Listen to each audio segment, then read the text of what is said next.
Assalamualaikum warahmatullahi wabarakatuh. Saya Dani dan ini adalah bahasan tentang sistem pencernaan. Subbahasannya adalah tentang proses pencernaan. Ini merupakan satu kesatuan utuh pada materi sistem pencernaan.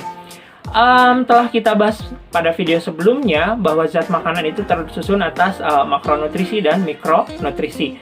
Nah, kenapa sih kok dalam tubuh kita harus memiliki sistem pencernaan? Apa sih sebenarnya sistem pencernaan itu ya? Kalau kita runut dari bahasanya, pencernaan, mencerna itu artinya memperkecil. Artinya zat makanan yang kita masukkan itu harus diperkecil terlebih dahulu. Kenapa harus diperkecil? Ingat bahwa usus halus yang nantinya fungsinya untuk menyerap makanan itu kan sel-selnya kecil-kecil ya.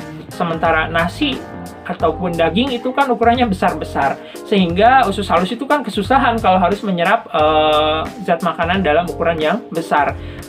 Kemudian tidak semua zat makanan yang kita masukkan ke dalam mulut itu kita serap dan kita gunakan untuk kebutuhan tubuh. Ada beberapa yang memang dibuang.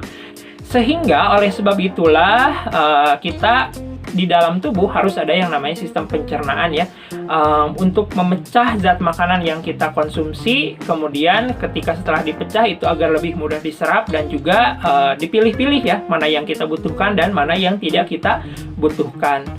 Itulah fungsi dari sistem pencernaan. Proses pencernaan itu dimulai ketika kita memasukkan makanan ke dalam mulut atau ingesti. Kemudian berikutnya masuk ke digesti, di mana si zat makanan tersebut diperkecil ya ukurannya atau dicerna. Sampai akhirnya nanti setelah dicerna dan jadi lebih kecil itu akan diserap atau absorpsi. Setelah diserap, beberapa sisa hasil serapannya atau kita sebut dengan ampas itu akan dikeluarkan. Peristiwa tersebut dinamakan dengan eliminasi. Kita mulai ketika makanan berada di dalam mulut. Jadi ketika kita memasukkan makanan di dalam mulut itu terjadi pencernaan. Ada pencernaannya terjadi secara mekanik dan juga secara kimiawi. Secara mekanik itu dapat dilakukan oleh gigi ya. Gigi manusia itu kalau yang dewasa ya, itu biasanya ada bagian gigi geraham ya, atau molar itu ada 3, kemudian ada premolar yang agak depan tuh, itu ada 2, kemudian ada insipus atau gigi taringnya ada 1, kemudian ada caninus ya, atau gigi seri yang ada di bagian depan yang fungsinya untuk menggigit. Kemudian kita juga punya lidah untuk merasakan rasa dari makanan tersebut. Kemudian lidah juga berfungsi untuk memindahkan makanan dari satu sisi ke sisi yang lainnya. Kemudian lidah juga berfungsi ketika kita menelan makanan, maka si ujung lidah itu akan nempel ke langit-langit sehingga menyebabkan makanan yang tadi kita kunyah itu masuk ke dalam ke faring ya. Kemudian ada kelenjar ludah yang fungsinya untuk mengeluarkan air ludah ya. Setidaknya sekitar 1 liter air ludah itu dapat diproduksi oleh manusia setiap harinya. Biasanya ketika kita ada makanan yang masuk, maka nanti cairan ludah tersebut akan keluar. Tetapi ada juga yang sebelum makanannya masuk, air ludahnya sudah keluar. Itu biasanya disebabkan karena ada aroma dari masakan, kemudian ada waktu jam biologis di mana kita harus makan. Kemudian di dalam ludah itu sendiri terdapat suatu amilase ya. Amilase adalah enzim yang mencerna amilum.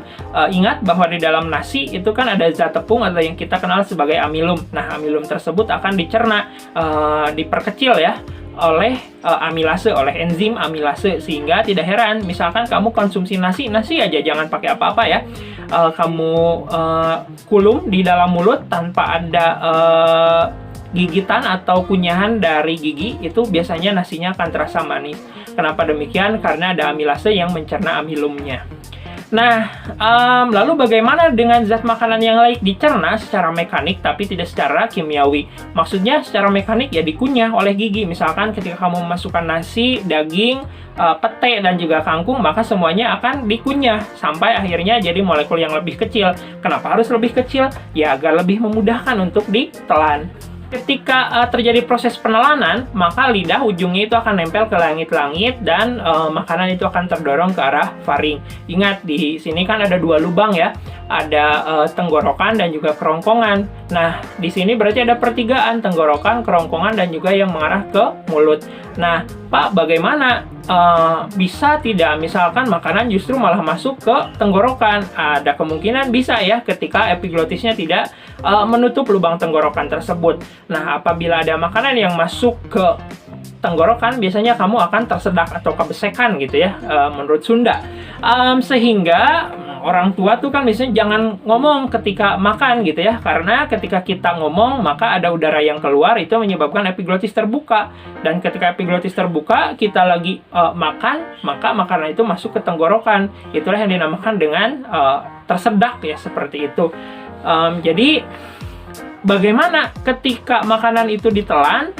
Nah, ketika makanan ditelan, maka epiglotisnya itu akan menutup si glotisnya, sehingga lubang tenggorokan tadi akan tertutupi.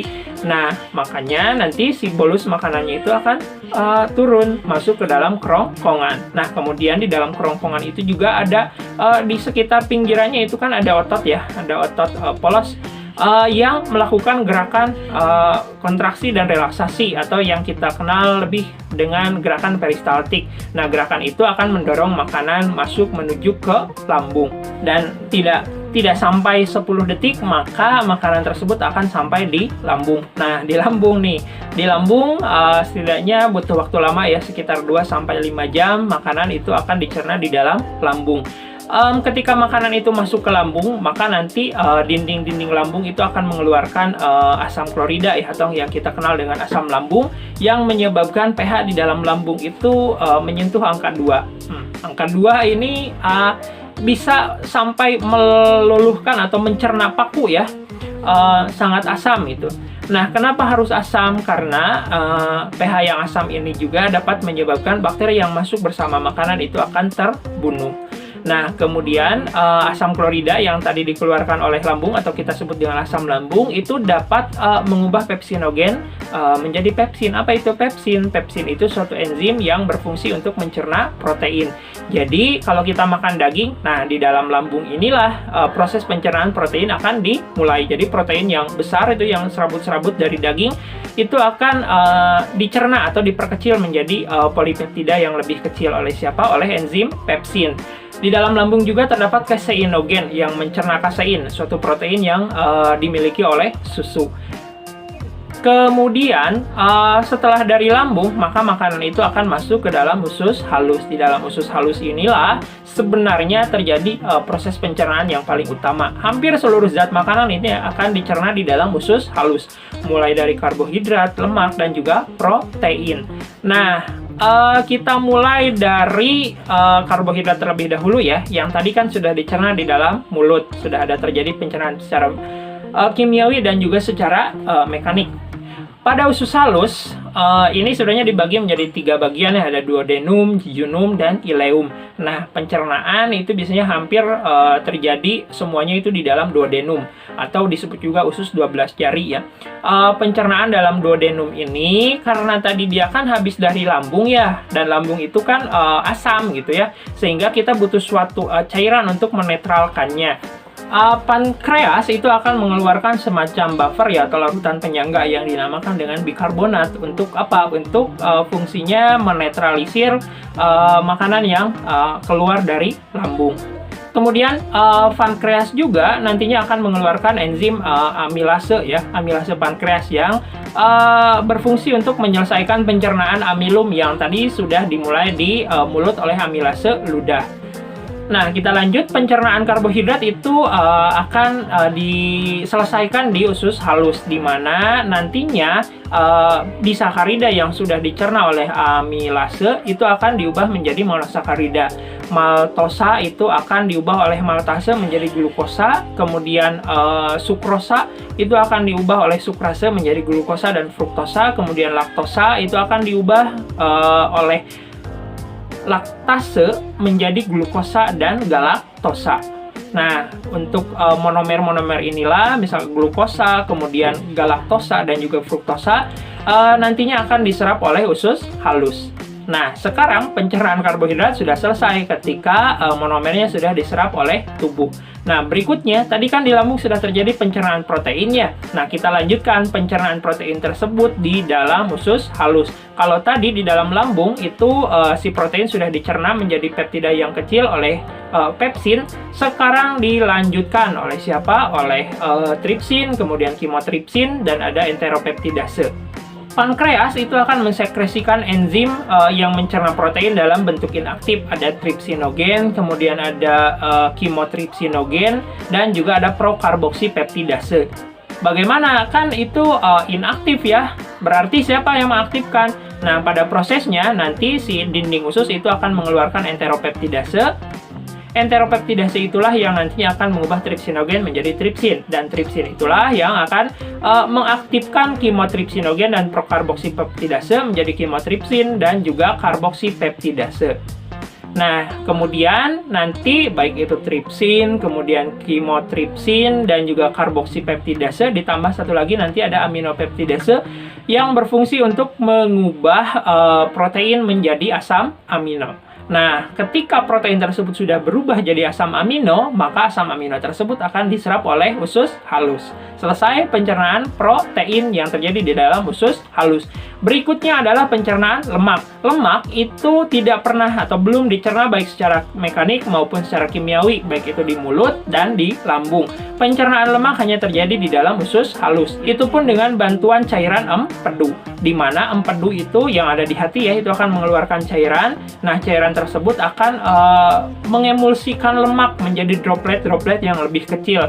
Nah, setelah lemak tersebut diemulsikan, maka pankreas akan mengeluarkan enzim lipase. Enzim lipase inilah yang dapat mencerna lemak menjadi asam lemak dan gliserol. Nah, asam lemak dan gliserol inilah yang nantinya akan diserap oleh usus halus. Nah, tadi kita sebutkan bahwa karbohidrat, lemak, dan protein itu diserap oleh usus halus. Lalu seperti apa sih sebenarnya permukaan usus halus? Anda perhatikan bahwa usus halus itu permukaannya ya, mungkin kamu pernah makan babat ya. Itu kan ada kayak bintik-bintik kayak handuk ya, itu yang dinamakan dengan villi. Nah, villi itu kalau kita zoom lagi, di dalam villi itu ada yang namanya mikrovilli. Pak, kenapa sih strukturnya harus seperti itu?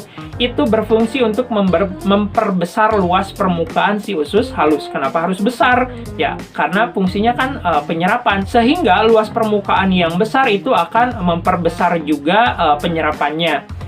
Karena ya fungsi usus halus ini sangat vital ya, karena kalau makanan dicerna aja tidak diserap ya buat apa gitu, nggak ada fungsinya. Nggak ada tuh kasus yang namanya makanan diubah jadi energi. Kenapa? Karena makanannya tidak diserap. Makanan itu dapat diubah jadi energi ketika makanannya telah diserap, masuk ke dalam sel, kemudian dimetabolisme, jadilah energi gitu ya. Kalau makanan yang tidak diserap, yaitu jadi ampas, itu keluar nanti jadi feses ya, seperti itu. Jadi kenapa usus halus dapat menyerap makanan? Karena strukturnya ya sangat sesuai untuk proses penyerapan makanan. Lalu bagaimana dengan vitamin, mineral, dan juga air? Di mana diserapnya? Dan apakah tidak terjadi pencernaan untuk ketiga zat tersebut? Baik itu vitamin, mineral, dan juga protein tidak mengalami pencernaan baik secara mekanik dan juga kimiawi. Mereka biasanya langsung ke usus besar dan diserap oleh tubuh. Lalu bagaimana dengan makanan yang tidak terserap? Maka makanan tersebut pada nantinya akan masuk ke usus besar.